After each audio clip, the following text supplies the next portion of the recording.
শোনো ছোট ভাই, একটা মেয়ের কিন্তু তাদের ভবিষ্যৎ নিয়ে কোনো চিন্তা করতে হয় না, কারণ এখন সে বাবার ঘরে, বাকি জীবনটা সে অন্য কোনো প্রতিষ্ঠিত ছেলের ঘরে কাটাবে।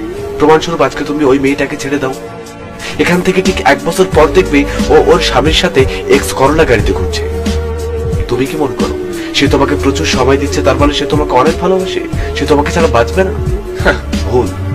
প্রথমত কেউ কাউকে ছাড়া মরে না, দ্বিতীয়ত ওই মেয়েটির বাসায় কোনো কাজ নেই, ওর ভবিষ্যৎ তো অন্য কেউ দেখবে। ওর কাজই হচ্ছে একজন সুন্দর সুশ্রী ভদ্র জীবন সঙ্গিনী খোঁজা, আর ও সেটাই করছে। তার প্রমাণ চাও? ও তোমাকে লক্ষ্মী করে বলো না, বাবু কিছু একটা করো তারপর আমরা বিয়ে করব।